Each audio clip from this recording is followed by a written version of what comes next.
tayo sa YouTube. Yapak mo. Subscribers.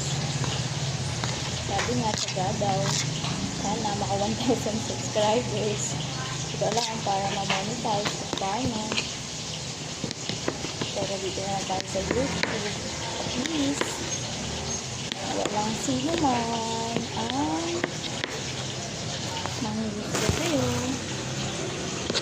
Ano man yung pinagpadaanan mo. Ito ko lang ito. Kasi di rin ako mapapagod.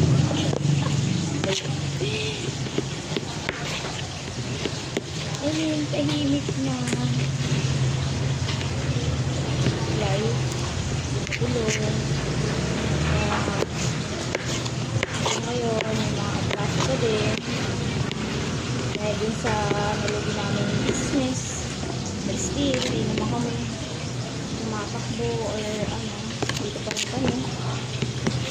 Ito, tsa-tsa-tsa.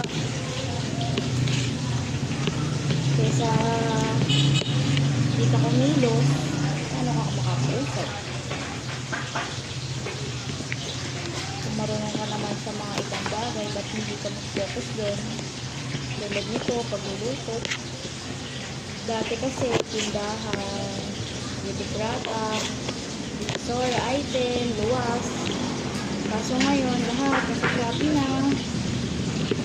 Kaya nalugi yung store namin. Wala nga bili.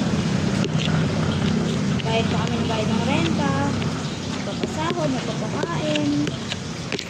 Personal na pagkain namin doon din. Kaya yun. Tapos, pati lang. Hiram, utang. Hirap. Magnegosyo ngayon. Pero, nakakabilib yung iba. Galing nila. Pero, sa amin, ayun, pag may negosyo. Yung negosyo na pinagdaanan namin, hindi na siya for us. Maganda. Kaya, yun, binitawan na namin. Para at least, mabawasan na yung stress namin. Lalo na stress ko. So, pang mabuhay ang matagal. Gusto ko pang enjoy yung life. Kasi napakaganda at napakaganda. Sana